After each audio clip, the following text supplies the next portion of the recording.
Mic अकेले ही 12 कैदियों को घसीट सकता था, सबको एक साथ खींचते हुए। सिर्फ हाथ को हल्का सा दबाने से वो जेल का बुलेट प्रूफ दरवाजा तक उखाड़ सकता था। 100 मीटर से भी ज्यादा दूर से वो बास्केटबॉल फेंककर सीधे हूप में डाल सकता था। असल सच्चाई ये थी कि माइक कोई आम इंसान नहीं बल्कि एक सुपर ह्यूमन था। वो जेल में इसलिए था क्योंकि पहले उसने चीजें हमेशा सही तरीके से नहीं की थी। एक बार एक गोल्ड फिश फंस गई थी। माइक दौड़कर पहुंचा और मछली को समंदर में फेंक दिया, लेकिन गलती से एक सेलबोट पलट गई। एक बार उसने एक लड़के को अपने क्लासमेट को परेशान करते देखा तो गुस्से में उस लड़के को 1000 मीटर ऊपर आसमान में उछाल दिया। गिरते वक्त उसने उसे फिर पकड़ भी लिया।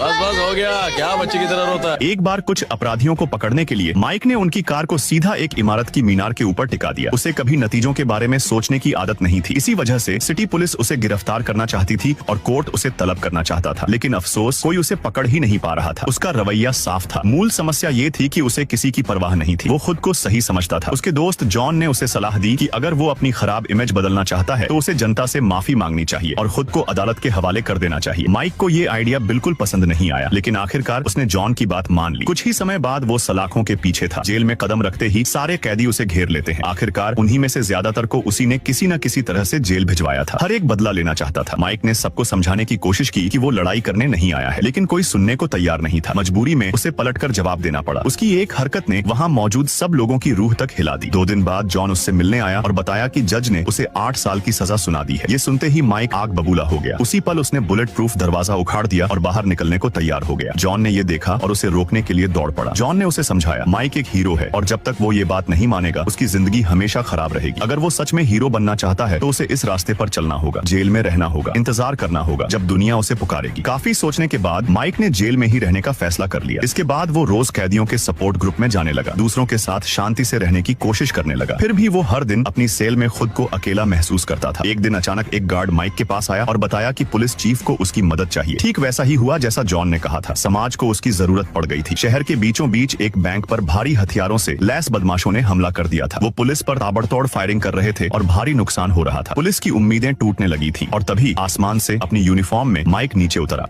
और फिर वीडियो लाइक करने पर पार्ट 2 मिल जाएगा।